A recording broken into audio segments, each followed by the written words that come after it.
کو ہم نے عرض کیا تھا کہ جو نماز کے مسائل رہ گئے ہیں انہیں ہم انشاءاللہ بیان کریں گے۔ رکوع کے بعد قیام اس کی ہم وضاحت کر چکے ہیں، اس کے بعد ہے سجدہ۔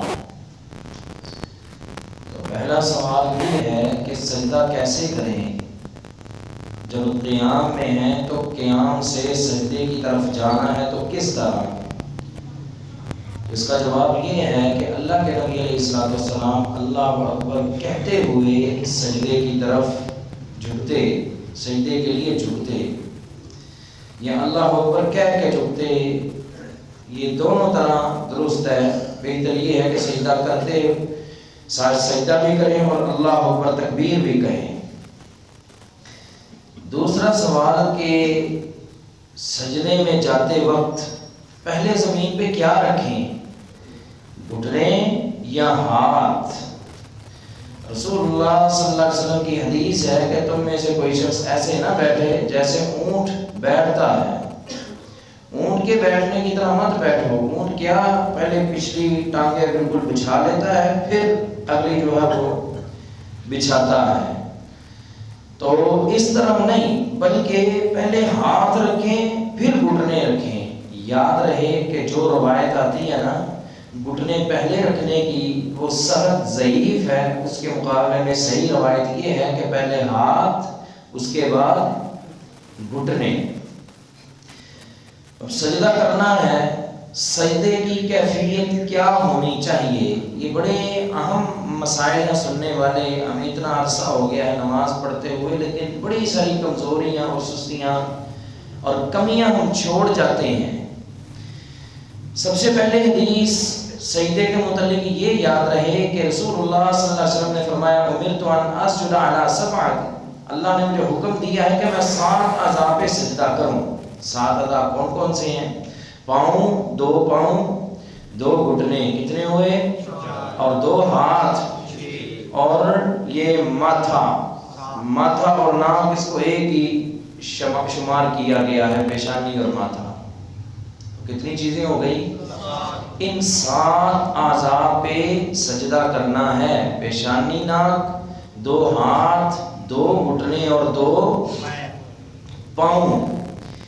یہاں پہ ایک مسئلہ جو ہے وہ بنایا جاتا ہے کہ آج کل یہ سردیاں شروع ہوئی ہیں تو لوگ ٹوپی پہنتے ہیں، وہ کیا اسے کہتے ہیں، وہ پٹھانوں والی طرح گول سی ہوتی ہے، تو آگے ماتھے پہ آ جاتی ہے، تو کہتے ہیں دیکھیں جی آپ کا سجدہ نہیں ہوا کیونکہ آپ کی پیشانی زمین پہ نہیں لگی۔ تو یہ کوئی مسئلہ نہیں ہے، یہ یاد رہے، یہ ایسے ہی بس ٹکسلا ہے۔ بھئی آپ کے آگے ایک کپڑا آ رہا ہے، آپ سجدہ کر رہے ہیں کپڑے پر، حقیقت میں وہ زمین پر ہی سجدہ ہے۔ اگر آپ کہیں گے نہیں جی زمین پہ کرنے کا حکم دیا ہے، پھر تو یہاں پہ کسی کا بھی سجدہ نہیں ہوا، سب نے چٹائی پہ کیا ہے۔ کیوں جی؟ دوسری بات کہ جرابیں پہنتے ہیں، شلوار بھی یہ گھٹنوں سے نیچے ہی ہوتی ہے، تو ہم سجدہ کر رہے ہیں گھٹنوں کے اوپر، آگے شلوار کا کپڑا بھی موجود ہے، سجدہ کر رہے ہیں پاؤں بھی زمین پہ لگے ہوئے ہیں، لیکن آگے جرابوں کا کپڑا بھی موجود ہے۔ یہ کیسے سجدہ ہو گیا؟ اگر یہ ہو گیا تو انشاءاللہ ٹوپی پہن کے اگرچہ وہ ماتھے کے آگے بھی آ جائے، پگڑی ماتھے کے آگے آ جائے، امامہ جو ہے وہ پیشانی کے آگے آ جائے، آپ کا سجدہ انشاءاللہ بالکل صحیح ہے، درست ہے، وہ زمین کے اوپر ہی سجدہ ہے۔ اگلا سوال کہ جب سجدہ کریں تو پاؤں کیسے ہونے چاہیے، پاؤں کی کیفیت کیا ہو؟ حضرت عائشہ رضی اللہ تعالیٰ عنہا کی حدیث، فرمایا میں نے دیکھا نبی علیہ السلام کو وقد نصب قدماہ، نبی علیہ السلام نے اپنے جو قدم ہے نا، وقد نصب قدمیہ، نبی علیہ السلام نے اپنے قدموں کو کھڑا کیا تھا، یوں سجدے میں یوں پاؤں کھڑے کیے۔ ایک حدیث میں دونوں پاؤں کی جو ایڑیاں ان کو ملانے کا حکم ہے، ایک حدیث میں غالباً مالک بن حویرث رضی اللہ تعالیٰ عنہ کی کہ پاؤں کی جو انگلیاں ہیں ان کو قبلے کی طرف موڑنا، یہ بھی نبی علیہ السلام کا طریقہ ہے۔ یعنی 3 چیزیں، پاؤں کھڑے بھی کرنے ہیں، ساتھ ملانے بھی ہیں، اور انگلیوں کو قبلے کی طرف موڑنا بھی ہے۔ یہ کیفیت ہے کس کی؟ پاؤں کی. یہ کیفیت ہے کس کی؟ پاؤں کی. گھٹنے وہ تو بالکل اپنی جگہ پہ آئیں گے. اس کے بعد کیفیت ہے کونیوں کی، یہ بازوؤں کی. یہ سجدے میں بازو کیسے رکھے جائیں گے، یہ سوال ہے. تو اس کا جواب یہ ہے کہ حدیث میں آتا ہے کہ یہ جو بازو ہیں یہ پیٹ سے، اور پیٹ جو ہے وہ رانوں سے جدا ہوتا تھا اللہ کے نبی علیہ السلام کا. حتیٰ کہ آپ سجدہ کرتے اتنا اونچا زمین سے کہ اگر کوئی بکری کا بچہ بھی نیچے سے گزرنا چاہتا تو گزر سکتا تھا. اتنا اونچا آپ علیہ السلام سجدہ کرتے. ان حدیث کا خلاصہ یہ بنا کہ جب سجدہ کرنا ہے ایک تو یوں بازو جتنے آسانی سے کھل سکتے ہیں کھول لیں. ساتھ والے نمازی کو تنگ نہیں کرنا. اور بعض جگہ پہ دیکھا گیا وہ سجدے میں لڑائیاں کرتے ہوں گے وہ ایک دوسرے کونی کے ساتھ. تو زیادہ نمازیوں کو تنگ نہیں کرنا. اگر کیلے پڑے اچھی طرح کھولے سے. ابھی کہتے ہیں میں نبی علیہ السلام کو سجدہ کرتے ہوئے دیکھا آپ کی بغلوں کی سفیدی نظر آ رہی تھی. یوں آپ نے اپنے جو ہے یہ بازو کھلے ہوئے تھے، یعنی یہ پیڑ سے اور رانوں سے جدا کیے ہوئے تھے. دوسرا کہ یہ رانے پیڑ کے ساتھ بھی نہیں ملانے. تیسرا سینہ زمین کے ساتھ بھی نہیں ملانا، بلکہ یہ پیٹ اور سینے کو زمین سے اونچا رکھنا ہے. یہاں پہ دیکھا گیا ہے کہ جو خواتین ہماری مائیں بہنیں ہیں ان کو یہ کسی نے غلط مسئلہ بتلایا ہے کہ خواتین جو ہے وہ زمین کے ساتھ بچھ کے سجدہ کریں گی، زمین کے ساتھ چمٹ کے. بالکل غلط ہے، کوئی صحیح روایت نہیں ہے. مردوں کا عورتوں کا نماز کا طریقہ اس میں کوئی بھی تبدیلی نہیں ہے، کوئی بھی فرق نہیں ہے. ایک ہی طریقہ ہے اور ایک ہی طریقہ اللہ کے نبی علیہ السلام نے بتلایا ہے جو سجدے کا ہے. مردوں کا بھی وہی طریقہ ہے، عورتوں کا بھی وہی طریقہ ہے. لہذا عورتیں بھی جب سجدہ کریں گی تو اپنے جو ہے وہ پیٹ کو سینے کو زمین سے اونچا رکھیں گی. بس وہ مولوی صاحب کہتے ہیں مسئلہ یہ ہے کہ عورت اگر زمین سے اوپر اپنا جسم کرے گی، یہ سینہ اوپر اٹھائے گی تو بے پردگی ہوگی. کس کے مقابلے میں پیش کر رہے ہیں اپنی عقل؟ حدیث کے مقابلے میں، نبی علیہ السلام کے طریقے کے مقابلے میں.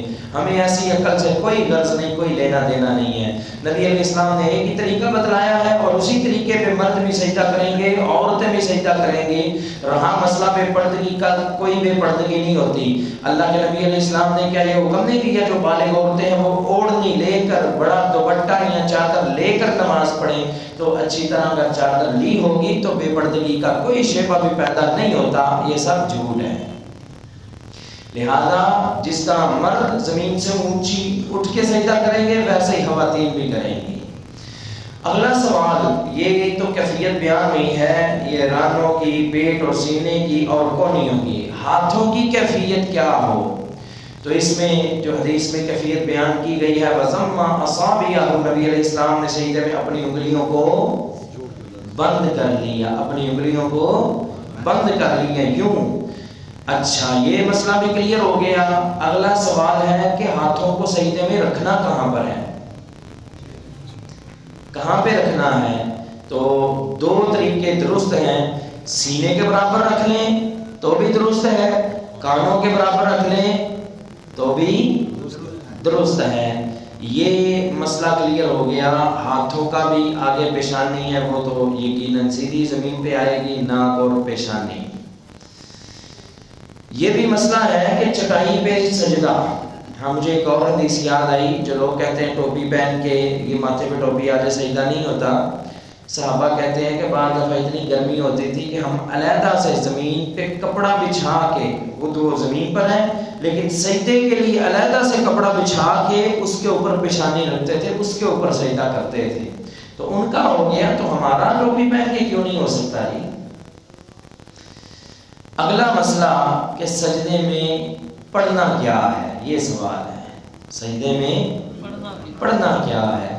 تو پہلی سب سے مشہور جو ذکر ہے سبحان ربی الاعلی، اسے اکثر لوگ غلط پڑھتے ہیں اور بڑے بڑوں سے سنا پرانا یاد کیا ہوا سبحان ربی الاعلی، یہ غلط ہے.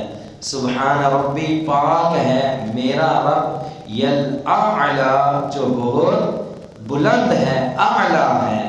سبحان ربی الاعلی. اس کے علاوہ اور بھی دعائیں ہیں، سبحانک اللہم ربنا بحمدک اللہم اغفر لی سبحان قدوس رب الملائکۃ والروح، پھر اللہم بک اسلمت و بک آمنت. اسی طرح اور کچھ دعائیں ہیں، جو ان سے بھی آپ پڑھنا چاہیں آپ سجدے میں دعا پڑھ سکتے ہیں. سبحان ربی الاعلیٰ کتنی مرتبہ پڑھی جائے؟ ہم نے پہلے بھی ایک دفعہ حسن درجے کی حدیث سنائی تھی کہ جس میں کم از کم 3 مرتبہ پڑھنے کا ذکر ہے، تو کم از کم 3 مرتبہ پڑھ لیں. زیادہ سے زیادہ تسبیحات، چاہے آدھا گھنٹہ چاہے گھنٹہ پورا کرتے رہیں، اس میں کوئی بھی مذائقہ نہیں ہے. یہ ہے جی سجدے کی دعائیں، سجدے کے اذکار. یہ بھی مسئلہ یاد رہے کہ سجدے میں ہمیں بہت زیادہ محنت کرنی چاہیے. نبی علیہ السلام کا فرمان بھی ہے کہ جب تو سجدے میں جائے فاجتہد فی الدعاء، دعا میں بہت زیادہ محنت کر، دعا میں بہت زیادہ مشقت کر. کیوں محنت کر؟ کیونکہ ایک حدیث کے الفاظ ہیں اقرب ما یکون العبد من ربہ وهو ساجد، بندہ سب سے زیادہ اللہ کے قریب کب ہوتا ہے؟ جب بندہ سجدے کی حالت میں ہوتا ہے. اللہ اکبر. سب سے زیادہ قریب کب ہوتا ہے؟ جب سجدے کی حالت میں ہوتا ہے. لہذا جب سجدے میں جائیں بہت زیادہ دعائیں کریں. یہاں پہ یہ بھی سوال کرتے ہیں جی حدیث میں ہے جی بہت زیادہ دعائیں کر سکتے ہیں، تو کیا مرضی کی دعائیں بھی کر سکتے ہیں؟ بہتر یہ ہے کہ جو مسنون دعائیں ہیں نا، جو نبی علیہ السلام سے ثابت ہے وہ کریں. اگر وہ کر لی ہیں اور کچھ مانگنے کا ارادہ ہے تو ٹھیک ہے، اور بھی دعائیں سجدے میں کر لیں، لیکن اردو پنجابی میں نہیں. وہ ایک بزرگ ہمیں ملے، وہ کہنے لگے جی مولوی صاحب اسی سنیا اسی جی سجدے چ خوب محنت کرو، کوشش کرو، تو میں تو پنجابی دے وچ کچھ بھی منگدا نہیں ہاں. مولوی صاحب دسیا ہے اور میں نہیں، بزرگو جو بھی منگنا ہے عربی دے وچ ہی منگنا ہے، نماز دے وچ پنجابی شنجابی نہیں چلتی. اللہ اکبر. تو عربی میں جو بھی دعا آپ مانگنی چاہیں مانگ سکتے ہیں. یہاں پہ یہ بھی سوال ہے کیا قرآنی دعا بھی مانگ سکتے ہیں؟ تو اس کا جواب یہ ہے کہ نہیں. اللہ کے نبی علیہ السلام کی حدیث ہے کہ مجھے منع کیا گیا ہے ان اقرأ القرآن فی الرکوع والسجود، کہ میں رکوع اور سجدے میں قرآن کی تلاوت کروں. لہذا نہ رکوع میں قرآن پڑھا جا سکتا ہے، نہ سجدے میں قرآن کی تلاوت کی جا سکتی ہے. بہتر یہی ہے کہ قرآنی دعائیں بھی نہ کریں، اور جو دعائیں آپ کو آتی ہیں وہ آپ سجدے میں کر سکتے ہیں. اب اللہ اکبر کہہ کے تو یہ سجدہ مکمل کیا، اٹھ کے بیٹھ گئے. اب بیٹھنا کیسے ہے؟ اس کی بھی 2 کیفیتیں، 2 طریقے حدیث میں ملتے ہیں. ایک تو یہ ہے کہ بایاں پاؤں بچھائیں، دایاں پاؤں کھڑا کریں اور بائیں پاؤں کے اوپر بیٹھ جائیں. اس طرح یہ بایاں پاؤں بچھا لیا، یہ پاؤں کھڑا کر لیا، انگلیاں قبلے کی طرف موڑ لی. تو ایک طریقہ یہ ہے. دوسرا طریقہ جو نبی علیہ السلام سے یہ بھی ثابت ہے وہ یہ ہے کہ دونوں پاؤں کھڑے کر لیں. اس طرح بھی آپ بیٹھ سکتے ہیں 2 سجدوں کے درمیان. یہ بھی اللہ کے رسول علیہ السلام کا طریقہ ہے، درست ہے، اسے بھی غلط نہ کہا جائے. اب 2 سجدوں کے درمیان بیٹھنا ہے، بیٹھ کے کرنا کیا ہے؟ دعا پڑھیں. دعا کون سی؟ معروف اور چھوٹی سی دعا رب اغفر لی رب اغفر لی. کیا دعا ہے جی؟ رب اغفر لی رب اغفر لی. یہ دعا پڑھیں. اس کے بعد اگلے سجدے کے لیے آپ جا سکتے ہیں، جتنی مرضی مرتبہ پڑھ کے آپ سجدے کے لیے چلے جائیں. تو یہ تھی کیفیت سجدے کی. اس کے بعد اللہ اکبر کہہ کے یا تو کھڑے ہونا ہے یا تو بیٹھنا ہے. کھڑے ہونا ہے تو کیا کیفیت، اگر بیٹھنا ہے تو کیا کیفیت، اس کی وضاحت انشاءاللہ ہم اگلی نشست میں کریں گے. اگر سجدے کے متعلق کسی کا کوئی سوال ہے تو وہ کر سکتے ہیں. وآخر دعوانا الحمدللہ رب العالمین. دو سجدوں کے درمیان اور کیڑی پڑھ سکتے ہیں، کیڑی دعا؟ وہ ایک دعا ہے، اس میں کچھ اختلاف ہے محدثین کا، لیکن ہمارے علم کے مطابق وہ دعا صحیح ہے. اللہم اغفر لی ورحمنی وعافنی واہدنی واجبرنی ورفعنی. تو یہ اس کے کچھ جو الفاظ ہیں وہ زائد بھی ہیں، لیکن دعا جو ہے وہ صحیح ہے، وہ بھی کر سکتے ہیں. جن کو یہ والی دعا آتی ہے وہ یہ والی کر لیں، اگر نہیں تو رب اغفر لی یہ والی کر لیں. یہ بھی درست ہے.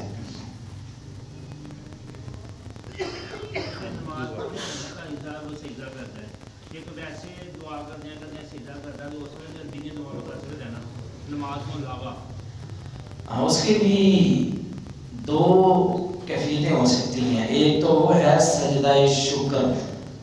سجدہ شکر یہ بھی بات یاد رہے کہ شکر کے نفل نہیں ہے. شکر کا اللہ کے نبی علیہ السلام نے سجدہ کیا ہے. شکر کے بعد لوگ سمجھتے ہیں کہ وہ دو نفل شکر کے، جبکہ نبی علیہ السلام کے متعلق آتا ہے حدیث میں جب آپ کو کوئی خوشی ملتی تو آپ علیہ السلام سجدہ شکر کرتے. تو سجدہ شکر میں بھی یقیناً وہی دعائیں کی جائیں گی جو عام سجدے میں ہیں. اس کے علاوہ ویسے کبھی آپ کا دل کرے اللہ اکبر کہہ کے سجدے میں چلے جائیں، کیونکہ حدیث میں یہ تو آیا ہے کہ اللہ تعالیٰ سب سے زیادہ قریب ہوتا ہے بندے کے سجدے کی حالت میں. تو ٹھیک ہے، اس وقت نماز کے علاوہ اردو پنجابی جو سی بھی زبان میں آپ مانگنا چاہیں مانگ سکتے ہیں. جب قرآن کی آیت ہے جس میں سجدہ کرنا اس میں جو دعا سجدہ رسی ہے، دیکھیں یہ سوال یہ ہے کہ جب قرآن کی کوئی آیت پڑھے تب سجدے والی کوئی آیت آ جاتی ہے، اس میں اس سجدے میں کیا پڑھا جائے. یہ بات یاد رہے کہ یہ جو ساجدہ وجہ الذی خلقہ وصبرہ وشق سمعہ وبصرہ بعولہ وقوتہ فتبارک اللہ احسن الخالقین، یہ ہر سجدے میں آپ پڑھ سکتے ہیں. ہر سجدے میں آپ یہ نماز کے سجدے میں ثابت ہے. یہ وہی لمبی دعا ہے جو ہم نے شروع میں ذکر کیا تھا، اللہم بک آمنت وبک اسلمت ووجہت وجہی للذی خلقہ وصبرہ وشق سمعہ وبصرہ بعولہ وقوتہ فتبارک اللہ احسن الخالقین. ہر سجدے میں نماز میں آپ پڑھ سکتے ہیں. جبکہ یہ جو سجدہ تلاوت ہے، تلاوت کا سجدہ قرآن پڑھ رہے ہیں نماز کے علاوہ یا نماز میں سجدے کی کوئی آیت آئی ہے تب کیا پڑھیں گے. ابو داؤد کی یہ روایت ہے، صحابی نے نبی علیہ السلام کو آ کے بتلایا تھا کہ میں نے سجدے میں یہ دیکھا ہر جاندار چرندے پرندے درخت کی دعا پڑھ رہے ہیں. تو یہ دعا جو ہے وہ تلاوت کی مسنون ہے. کون سی؟ اللہم اکتب لی بہا عندک اجرا وضع عنی بہا وزرا وجعلها عندك زخرا وتقبلها منی کما تقبلتها من عبدک داود. بڑی پیاری دعا ہے. ساتھی اس دعا کو یاد کریں سجدہ تلاوت کے لیے. یہ دعا ہے اللہم اکتب لی بہا عندک اجرا، اللہ اس سجدے کو میرے لیے اجر لکھ دے. وضع عنی بہا وزرا، اللہ مجھ پر جو بوجھ ہے گناہوں کا یا کسی قسم کا اس کو مجھ سے دور کر دے. وجعلها عندک زخرا، اس سجدے کو میرے لیے قیامت کے دن کے لیے ذخیرہ کر دے. ذخیرہ سمجھتے ہیں نا، اسٹاک جمع، ذخیرہ کر دے. وتقبلها منی، اور میری طرف سے بھی یہ سجدہ ایسے قبول کر کما تقبلتها من عبدک داود، جیسے تو نے اپنے بندے حضرت داود علیہ السلام کا سجدہ قبول کیا تھا. داود علیہ السلام کا سجدہ پتہ ہے نا، وہ جو دمبیوں والا قصہ ہے. تو میرے پاس ایک دمبی ہے اور میرے بھائی کے پاس 99 دمبیاں ہیں، تو یہ چاہتا ہے کہ ایک بھی میں اسے دے دوں 100 مکمل ہو جائیں. حضرت داؤد علیہ السلام کو اپنا کوئی معاملہ یاد آیا، فوراً سجدے میں گر پڑے اور اللہ سے توبہ کی. وغفرنا له ذلك، تو پھر اسی وقت اللہ سے بخشش مانگی. تو وہ حضرت داؤد علیہ السلام کا سجدہ قبول ہوا. تو یہ دعا میں ہے کہ ایسے ہمارا سجدہ قبول کر جیسے داؤد علیہ السلام کا سجدہ قبول کیا تھا. تو سجدہ تلاوت کے لیے جو بہتر ہے وہ یہ والی دعا ہے، یہ ضرور یاد کریں. چھوٹی سی اپنی لمبی دعا بھی نہیں ہے.